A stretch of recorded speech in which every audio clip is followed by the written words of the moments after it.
Senhor presidente, senhores e senhoras senadores. Rapidamente, senhor presidente, falarei sobre dois temas. O primeiro tema é dar notícia ao cidadão do estado de Mato Grosso que amanhã, quinta-feira, na Comissão de Infraestrutura desta Casa, atendendo o pedido por mim elaborado, juntamente com a senadora Lúcia Vânia, do estado de Goiás, faremos uma audiência pública para debater a chamada FICO, Ferrovia de Integração do Centro-Oeste.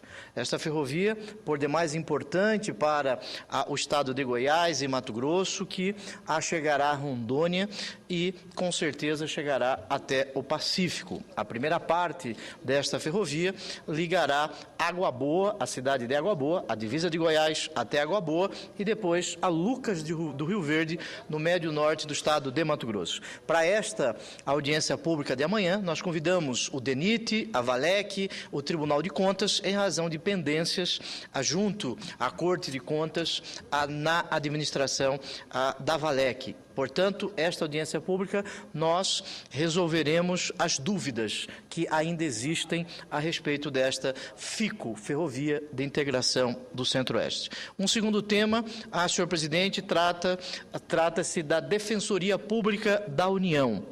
Existe uma proposta de emenda à Constituição, capitaneada pela senadora Vanessa Graziotin e outros senadores, e eu sou um dos signatários também desta proposta de emenda à Constituição, que aqui recebe o número de PEC 82 de 2011.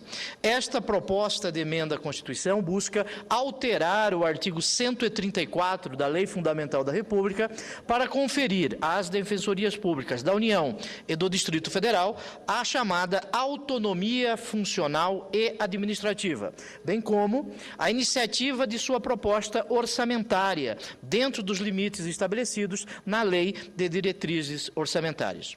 O objetivo, senhor presidente, da mencionada PEC é conferir à Defensoria Pública da União o mesmo tratamento já dispensado às defensorias públicas estaduais, que gozam da falada autonomia administrativa e funcional desde 2004, por ocasião da promulgação da Emenda Constitucional 45 de dezembro de 2004. Frise-se, senhores senadores, por se tratar a Defensoria Pública de uma instituição una e indivisível, deve haver isonomia de garantia entre seus diversos ramos.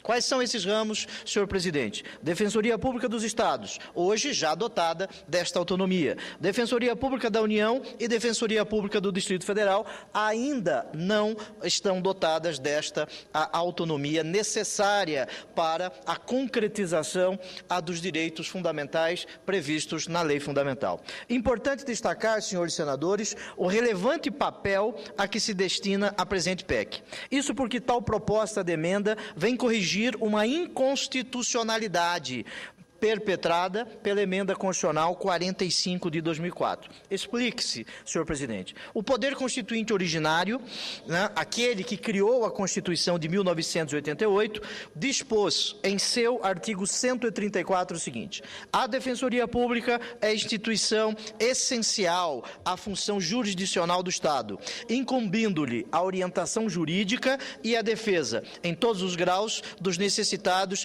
na forma do próprio artigo 5º da Lei Fundamental.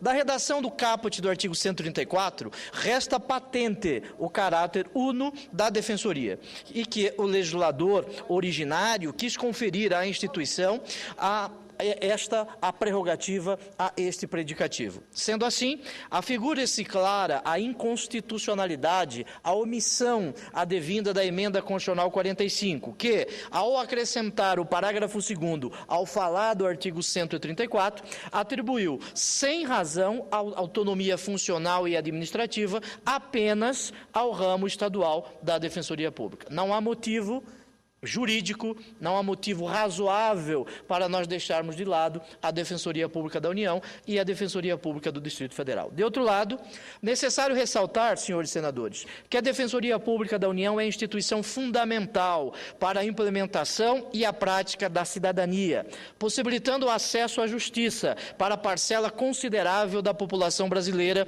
sabidamente pobre.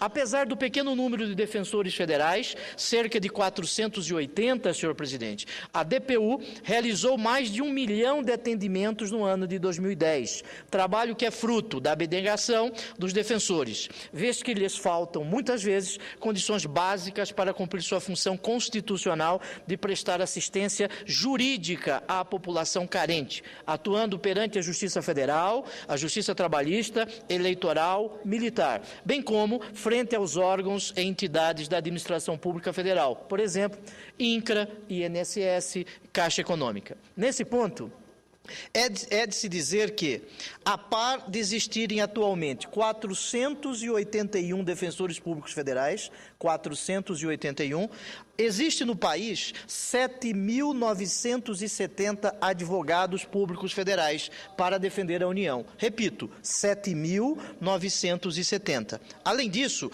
nós temos 1.698 membros do Ministério Público da União, que eu tive a honra de, durante 15 anos, fazer parte deste quadro.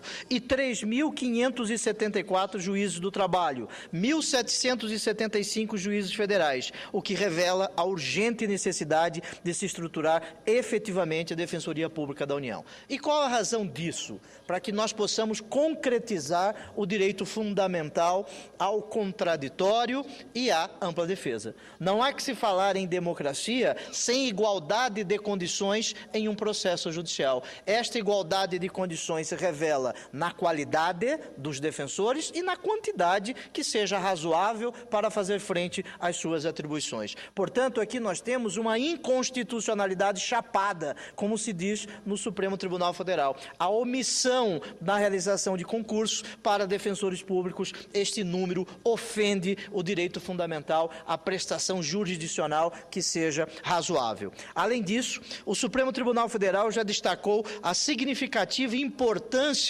jurídico-constitucional e político-social da Defensoria Pública, ressaltando que, enquanto instituição permanente, essencial à função jurisdicional do Estado, qualifica-se como instrumento de concretização dos direitos e das liberdades, de que são titulares as pessoas carentes e necessitadas. Nesse sentido, senhor presidente, registra-se também por oportuno que a Defensoria Pública da União, em razão deste número, o Estado brasileiro encontra-se em dívida, não só com a sua população, mas também agora com a Organização dos Estados Americanos, a OEA, que por meio da resolução número 2656 reconhece o acesso à justiça como um direito fundamental, recomendando a adoção de medidas que garantam a independência e autonomia para a Defensoria Pública. Desta feita, senhor presidente, encerro a minha fala dizendo que não há democracia sem que nós possamos permitir que o cidadão mais pobre, dar a ele a concretização desses direitos. Antes de ser membro do Ministério Público por 15 anos,